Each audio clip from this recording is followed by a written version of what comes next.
Hello and welcome to the RetroMacCast with James and John, where in each episode we'll stroll down the Macintosh memory lane. We'll discuss older Macintosh computers, collecting all things related to the Mac and Apple computer, and current topics from the perspective that only a couple of old Mac fans can provide. Couple old Mac fans, here we are.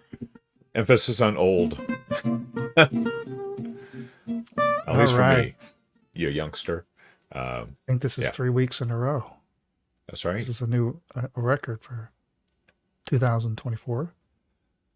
How are you doing, John? Great hair. Hello. New record. Did you just say new record for 2024? 2024, yes. That's right. For this year, this has been an amazing record, 3 in a row so far. I don't know what the all-time... It has broken every other record of 2 times in a row this year so far. Yes. And Garth, Chris, great hair. Hello. I'm around next week, so nice. Maybe we can make it 4. I don't know. Oh, get ahead of ourselves. Let's push luck. Well, we got to actually complete this one. There is risk that we get about halfway through and then Perry Frodo falls apart. All right, let's see. Let's go ahead and do this for real. What do you say? All right. Sounds good. Like to got my stuff together in 3, 2, 1. Welcome to the RetroMacCast with James and John. This is episode 677 from March 4th, 2024. Good evening, John. Good evening, James. We were just remarking this is now 3 in a row. Well, if we finish, we can count 3 in a row. But sure. Off to a good start, though. Yeah, and I think we've got a few weeks ahead of us too that we're probably in good shape. I don't know. How's your calendar look for the rest of the month? I am good until April, when we are going to head to upstate New York to watch the eclipse. Oh, the eclipse. Yes. I hear so many people that are taking part. There's even you can take a flight and you can fly the path. Yeah, I heard about that. That's pretty crazy. Yeah. That's a flight you work hope with doesn't somebody. Get delayed. Yeah, I work with somebody. His daughter is deliberately going to Dallas, Texas, to get married during the eclipse. So there's that. Yeah, nice. All right. Well, maybe this podcast will be eclipsed by the eclipse. Well, let's see. While we're here, why we have daylight? Well, actually, we don't have daylight, but we're going to talk about eBay finds, right? We always do. And then we're going to go into the time machine, courtesy of Mac Addict. Go way back 20 years to March of 2004. And then actually quite a few retro news stories. So because this is Marcintosh. That's right. Yes. It's Marcintosh. So we're going to talk some about that. All right, we'll be right back with some eBay finds. Yes, it is Marcintosh. How are we celebrating Marcintosh? By talking about RetroMacs all month long. That is our gift to the community. Yeah, I need to go on to Tinker Different and see if anyone's got a list of what they're doing. Yeah, I haven't even checked yet. I'm bad at this. Yeah. All right. You ready? We'll do some eBay finds. Yeah, let's do it. Let's do the eBay finds. Okay. In 3, 2, 1. Time now for eBay finds. Last week we had the boxed copy of System Software Update version 6.0. A little bent, but still remarkably good shape for as old it is. And I think it had to buy it now at $69.99. Well, there's an offer accepted. So I don't know if it was sold at that or some lower offer was accepted. But either way, it's gone, which I think is at a good price. Let's see. Oh, that Macintosh Portable. I did some live bidding. I think I got it up to like $300 some, knowing full well I wasn't going to win the bid. What would you think for this stunning Mac Portable? Like gleaming. I'm gonna say $850. Bob. Too low. Nope. Too low. Okay. way too low. It went for, after 20 bids, $1,210. Whoa, fantastic. Well, congrats to the seller. Well, this is one of the nicest we've seen. I think the only thing it didn't have was maybe the 4 feet on the case. All right, and then we had yes, a Lisa 2. This one's still available for the buy it now of $4,999, or you can make an offer on that. Okay, we'll begin this week with a magazine we don't talk a lot about because unlike the other prominent Macintosh magazines, this one covered all computing, right? Byte. And it preceded the Mac. You know, like Macworld came out when the Macintosh did, and Mac User to Follow, and Mac Addict, and all that. But Byte was around before, and it did cover Macintosh. And this was the issue where Macintosh was featured on the cover with, what's that, Bill Atkinson and... It's a Hertzfeld, right? Is that... No. Is that Hertzfeld? No. Is that... No, it's not Hertzfeld. Oh, it's... oh, gosh. Help me out. Garth, come on. Help us here. I'm drawing a blank. Come on. Anyway, the computer's pictured there, and of course it's got this really... Burrell Smith. There we go. Yeah. Thank you. And, you know, they always have this weird configuration with the keyboard off to the right and the mouse off to the left. And for some reason there's a pipe there. I guess they fancy the Macintosh for a more sophisticated pipe smoking crowd. It just says Apple's Macintosh. Also featured is what other stuff? I don't know. I got reviews for ProDOS for the Apple IIe in there. This example is offered for a buy it now $49.99. They don't come around that often, and maybe you can find one cheaper. Condition looks like it could be better on this particular copy. No, I've never looked to see, but I'm guessing that these are probably available as PDFs over on Internet Archive. Probably. Yeah. Maybe in a future episode we could look back at this. Just issue. check it out. Yeah. See what their thoughts were, given that we're celebrating all year long the 40th anniversary of Apple Macintosh. Okay. Next. Oh my goodness. Yes. What is this? So next we have, are you going to bring it up? After Dark screensaver advertising inflatable flying toaster, Apple Mac related, which they had to put in there because this was found under the category of computers and high-tech advertising on eBay. Mm-hmm. Wow. So yes, there's one bid right now, and I can tell you it's mine. Because once I saw this beautiful inflatable flying toaster, and it comes with other things too. Not besides the amazingly awesome After Dark flying toaster.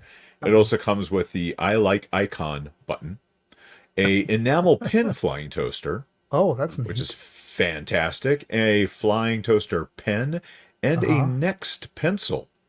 Wow. Holy cow. I mean, just those other items alone would be pretty freaking awesome. So yes, I was the first bidder. So right now the bidding is at $10, which was the starting bid. This is located in Denver, Colorado. This does have 6 days ago. So I do know I will be outbid. There's no doubt about that. This would be awesome. Obviously you want to hang this from the Fantastic. Ceiling, right? Absolutely. Kind of floating Yes. Under, with my After Dark boxes underneath, I can picture it now. Yeah. It's too bad you need like, I don't know, a dozen of these. I think ideally. to staggered in the room. reenact the screen. Yeah, at a slightly jaunty angle. Right. Mm-hmm. Yeah. Well, that's cool. I don't remember seeing these before. It must have been, so I don't know. I wonder if these were ever giveaways or they just made them for advertising or what, but yeah. Really slick. Okay. And this is a new in the box, never used, original 1992 Apple Style Writer printer. What else does it say? It just says complete, never used. The seller says, I bought this as a backup printer in 1992, but later switched to a laser printer before I could use the Style Writer. So it sat on a shelf in a non-smoking house, perfect for collectors and enthusiasts alike. The original Stylewriter, which was the first inkjet, right, printer that Apple came up with, wasn't this? Who did they make this with? I do Canon? not know. I bet Or is you it if HP? I think Michael Mulhern is on, he would know.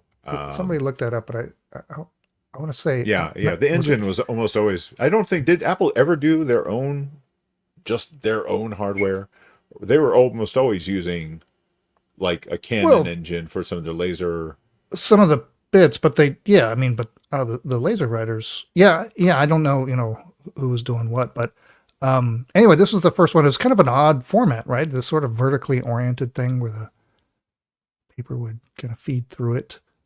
Pretty slim the way it sat on a desk. This was the first printer that I had. And okay. we kind of cursed this thing because the paper handling was just abysmal. It was really cool. Oh, wow. But yeah, it would just, I don't know, had all this mechanical noises and I was trying to crank paper through. I don't know. I just remember it being kind of a headache. But here's one new in the box. Well, so new in the box, they have opened it to show inside. And I have to say, one thing I've never seen in any of the boxes before is if you go through the box pictures, is the cutout apple shape in the cardboard inside the box. I'm getting there. There's the accessory kit, there. They have like a little.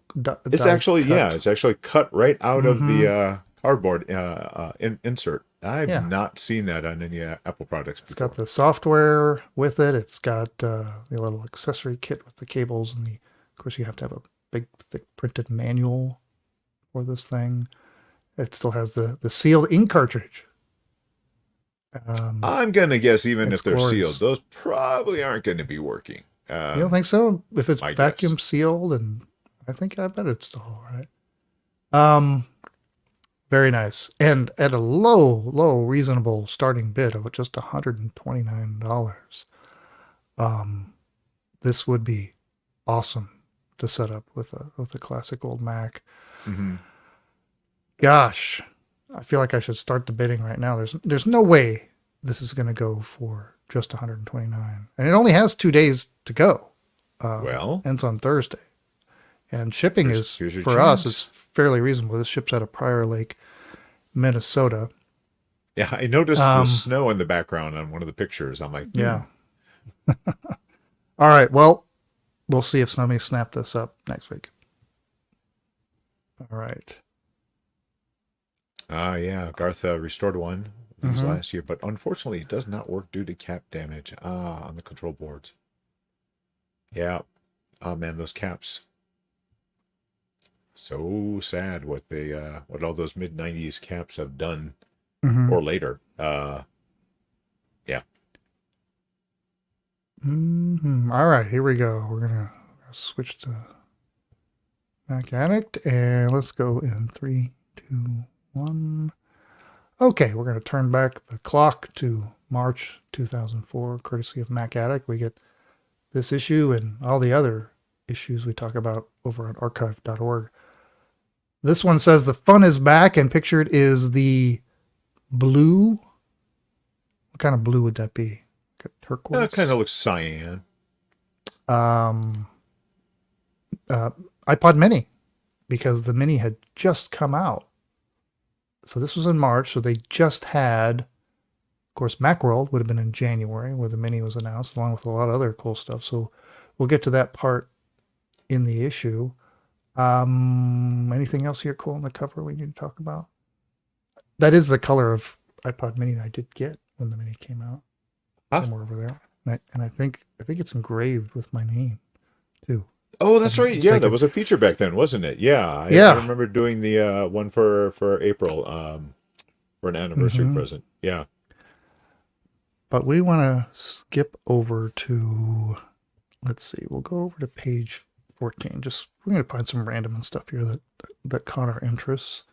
On page 14, there's a little article that says, colorful Macs are back. Now, if you recall at this point in time, color had fallen out of favor, at least for the notebooks. Mm-hmm. The iBooks were now white. And Right. of course, The PowerBooks Pros were were titanium or whatever. aluminium. Yes. And so if you were longing for a colorful iBook, well, you went to Colorware, which is still around. And they would, you would send them your Mac, and then they would paint it very nicely, though. I mean, it was they did this fantastic job. You would void your warranty with Apple, but I guess if you really wanted a cool, colorful, unique Mac, these were the folks. Oh that wow, did it. yeah, they did them for the G5s. First of all, I can imagine that doing a whole G5 would have been pretty pricey, but boy, it would have looked pretty amazing to have a colorful G5. And they did it for iPods and lots of different things. And so they're pictured as a purple iPod. Now, the color ones had just come out, and I'm sure Colorware is like, crap. But Apple didn't do, the full size iPods in colors except for what the U2 one was black. But they would still paint, you could get your white iPods painted. But they're still around. They're right? still around, yeah. They're still around, and they don't paint Macs anymore. I don't know. I guess that wasn't a profitable business. Now they paint like lots Xboxes, of different controllers. But they do have one Apple specific product. I saw more than one, quite a few actually.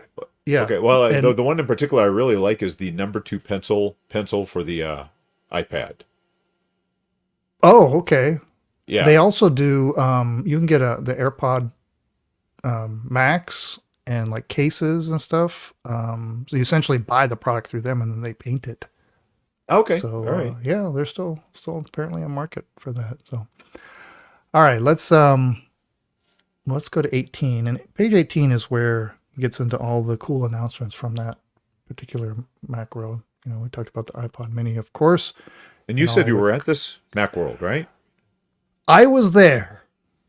Yes, 2004, and I remember because GarageBand was introduced for the first time, which was just amazing product, still is. And to demo it, I'm pretty sure that's when they had John Mayer got invited onto stage, and he stood with Steve Jobs. And later, after the event, I was standing on the street to go lunch or something, and John Mayer was standing there with me, and I had a short conversation with him. And I think there's a picture of it, but I didn't have time to find it. But yeah, so he demoed that. iPhoto 4 came out, and it's funny to look through some of these things and see what still remains. Right, GarageBand's still around. iPhoto 4 is, of course, photos. iMovie is still around and still called iMovie. A lot of these software packages, we lost the I, right? iTunes is now just music, and I don't even know if iDVD is that still a thing? I don't even think it is. I don't think. I think that was discontinued. Final Cut Express 2. There's no DVD players in anything anymore. So no. Right. Final Cut Express 2 is no more. Now it's just Final Cut Pro. And there's the Mini. They also looks like they released the 15 gig iPod. So, of course, the iPod is a whole category that's no longer around. Was this particular iPod Mini the one that had the games hidden in it, like a little breakout game? Well, they weren't hidden. Oh, okay. You could pull them up on a menu. Yes. Oh, yes. Oh, nice. It had like a little breakout game. I'm trying to think what else they had. Was that just it? And could you install games? I think maybe you could. I'm trying to remember. At some point there was a game store or something, and you could. Oh wow. Install. That'd be one for one of the color screen ones, though. Probably not for this one with its monochrome. Yeah. Anyway, those were the big announcements for Macworld. Let's go on to page 40. We've talked about this game a lot. Speaking about games, it finally came out for the Macintosh. It took 3.5 years after it debuted on Xbox because Because Microsoft bought the company. Bought Bungie, right? Yep. so Halo that they Combat could. Evolved. They wanted to make it the exclusive release for Xbox, and once they had done that and established the Xbox, they could go make money on other platforms. So, yeah, Halo. I think I was probably like you, where I couldn't wait. So I Yeah. got an Xbox and I played Uh-huh. Yep. the bejesus out of Halo before this ever came out. And when it did, it had some very demanding computing requirements. But it looked better than off the Xbox. Is that The true? graphics look better. Oh yeah, absolutely. It's because it says in here that it doesn't. I was reading that. I think there was a. I can check into it, but I think there was an update that made the graphics better. Oh, maybe later Yeah. on. Yeah. Yeah. Well, also playing on a TV versus playing on a nice computer monitor, right? Yeah, well, I mean, if you had a TVs good back TV, then were- yeah, if right. you'd have to have an HD TV, which would be rare. So yeah, I mean, depending on your setup, it could be better in many ways on the computer. All right, let's move on to this one's. I just got to show this because oops, I got the right page. There it is. I was Which one? The LaserJet Design Jet 1012. 120? Oh, I still have one over wow. there. And it still works. It's Oh my amazing that gosh. 20 years later, just a solid laser printer. I don't know if you can still get cartridges for it. You might still be able to, but Probably. oh my gosh, that thing is Probably. a tank.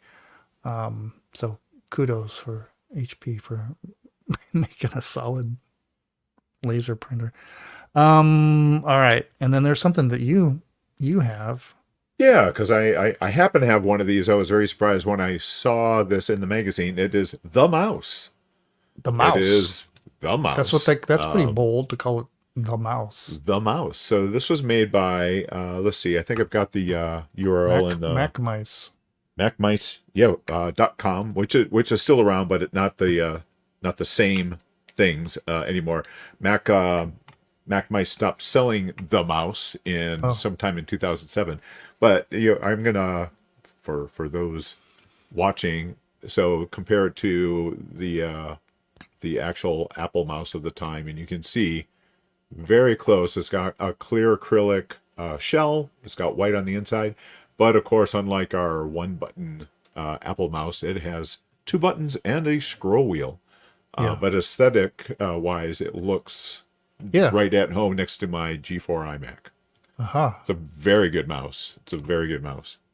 Well, they gave it an awesome rating, and they said it should be named the perfect mouse. And they said the bad news is it has a short cord instead of no cord. I guess they would have liked a wireless version. Yeah. I don't... No, they said they would rather have no cord. Oh, well, all right. Okay, let's go to page. We're gonna go right to the end, to the shutdown. To the shutdown. You want me to start, or you want to start?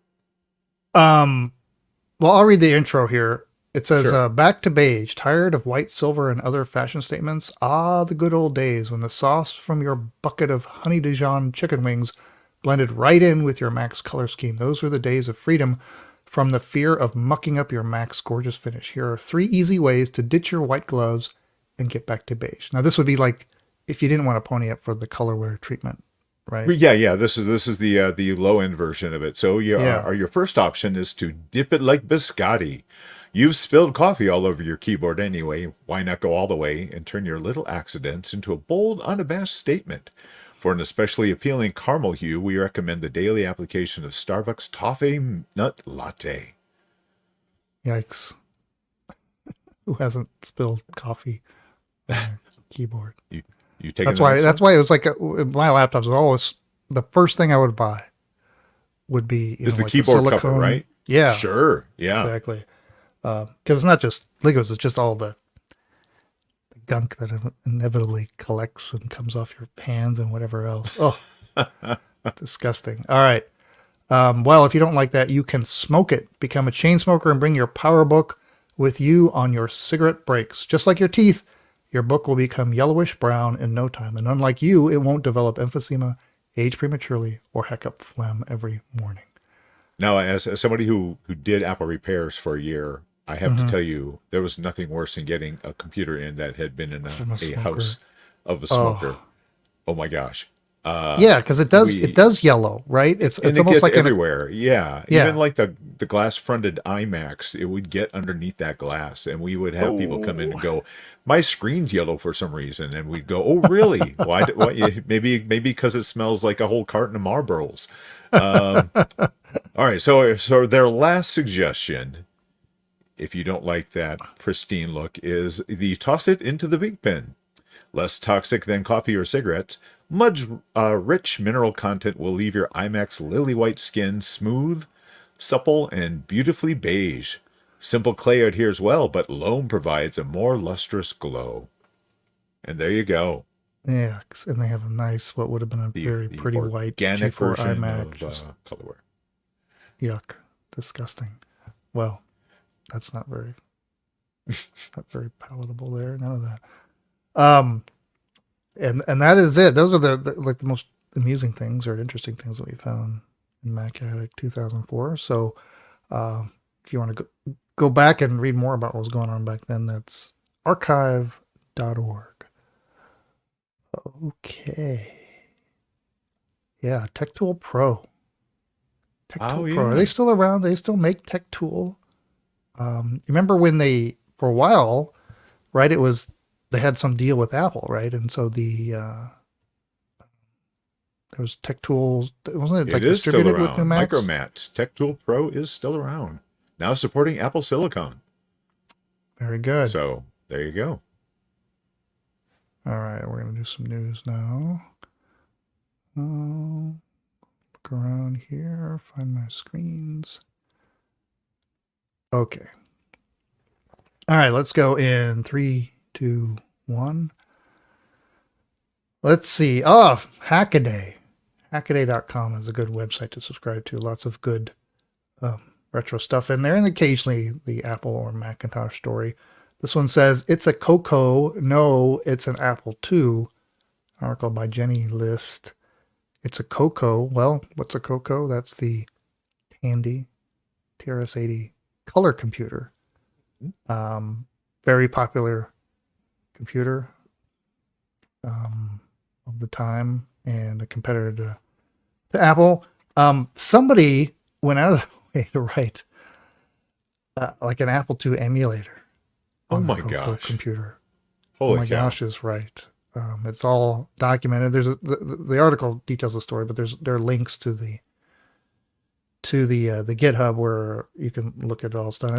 It's done, in assembly language.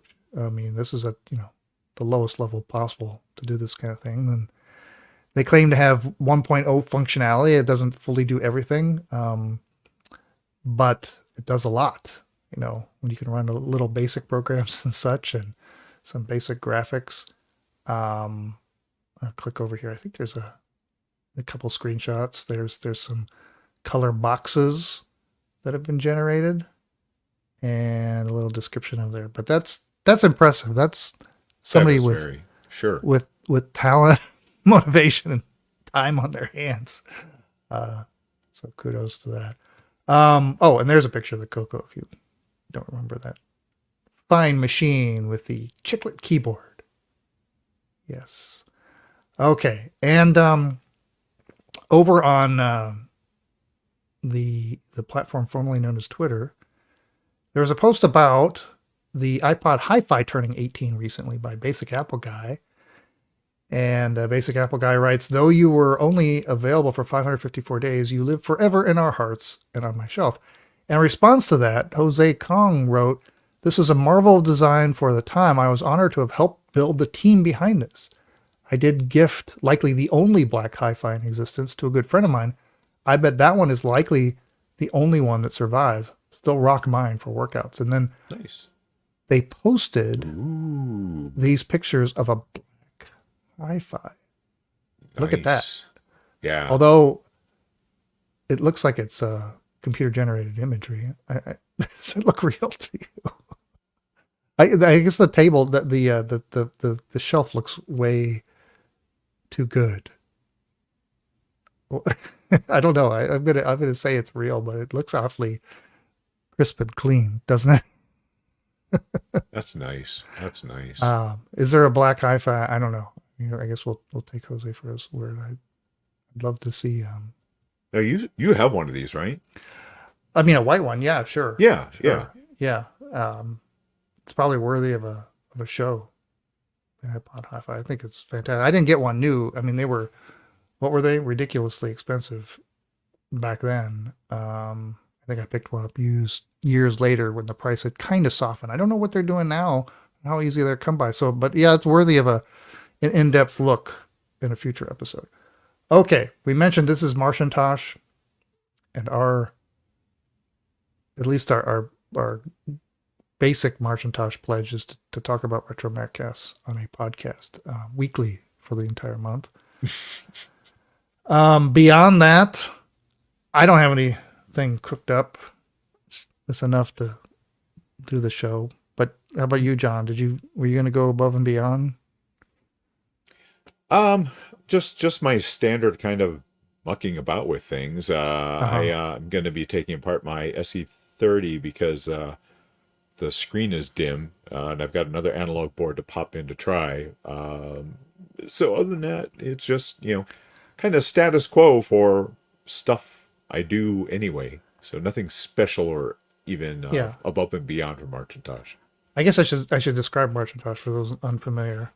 So I'll read here right from the website, macintosh.com. What is Macintosh? And getting started. With the success of such events as DOScember and Septandy. So I wonder if that Apple II emulator kicked off in Septandy. Why shouldn't the Macintosh retro computing community have their own month to share their passion for classic Macintosh computers? Macintosh has been an exciting online event since its creation in 2021. 2021? It seems like it's older than that. But okay. So it started off like during the pandemic. Mm-hmm. Interesting. So that's where you come in. The first year they had it, we had Ron McAdams on to talk about it, didn't we? We've had him on over the years. We've had different people. And so they're asking content creators from all communities and platforms, even folks who don't normally produce Macintosh retro computing content, to work together to help spread the word about Macintosh, a month-long event starting March 1st. So you're supposed to, do whatever your retro Mac project is, and then publish it on whatever your favorite website. And they have a Twitter feed or an X feed, which also documents what's been going on, and people are tagging their projects with the hashtag Macintosh, and so you can scroll there and you can see people are starting to work on stuff. Do we get a definition of what's considered retro? I wonder how old you have to go. Is there a cutoff? I see some. Well, at this point, I guess anything PowerPC or earlier would do. I mean, it says Macintosh. It doesn't. I don't think necessarily have to be retro. That retro. It could be something you're doing on a new system, but has some retro feel to it, right? Maybe, I don't know. Maybe there are no rules. Well, anyway, anybody in the chat doing anything for Macintosh? Anybody? Garth mentions that you can also go on Mastodon or Blue Sky to. Garth says that there's Macs that are targeted. Yeah, there is. It says focusing on 68K PowerPC era. There you go. Thank you. There you go. Okay, terrific. Well, then we shall do that. All right. Well, that is it for the news. Learn more about Macintosh.com Macintosh at Macintosh.com. Okay. All right. So it's getting hot it's getting hot in this room because my hair is out again. So you can get an iPod Hi-Fi for $200. Oh, well, that's not too bad. Give or take. I see here's one for buy it now, $172. I see some that are like $225, give or take. And of course you got the one, some people trying to sell them for like $700. Because eBay. If you really wanted one, it's not. Yeah, and you of course course, it's designed with the iPod dock as the primary interface, but there is an aux in that you can hit. So you don't necessarily have to have an old iPod to use it. All right. Yes, speakers sometimes rotted out. Yeah, you want them to pull the cover and at least be able to examine or see if they play tested it somehow. Right here's gonna open up all of their 9-inch Macs to make sure there's no green stuff floating around.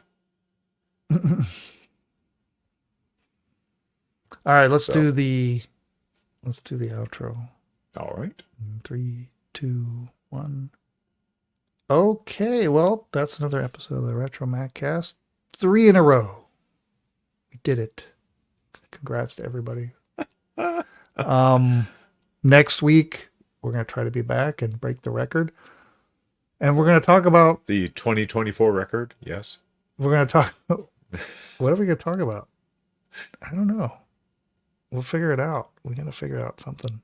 Sure. I thought we could talk about iPod Hi-Fi, but I thought, no, wait, it's Macintosh. We should talk something more retro. Maybe I'll hunt around and see if I can dig up something from my massive archives of stuff. We'll see. It'll be a surprise to everybody. All right. Thanks, everybody, for joining us. You can come watch us do this live on Mondays at 7:30 p.m. Central Time. Participate in the chat. Meet new folks.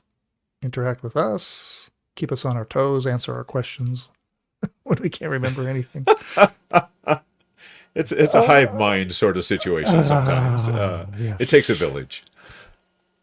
Okay. Well, anything, John? Anything left? Anything else? That's it. We good? That's it. All right. Well, until next week, remember, it's not old. It's retro. Okay. At some point, I would like to have Eric's Edge on to talk about HyperCard. He is a HyperCard expert. Oh, yeah? Yeah.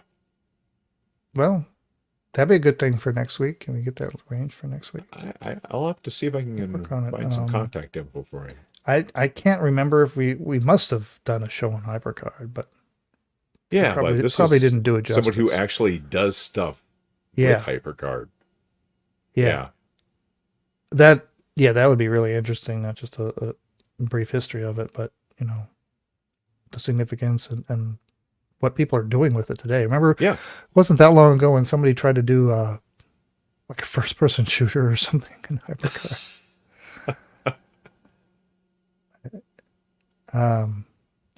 If that's possible, we could do that. Sure.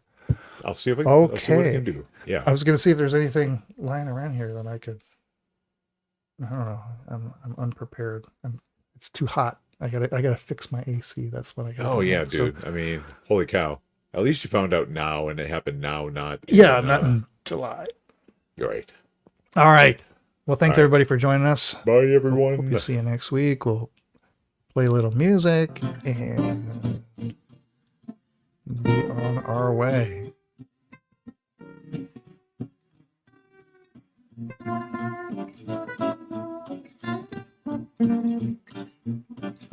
Thanks for listening to the RetroMacCast with James and John.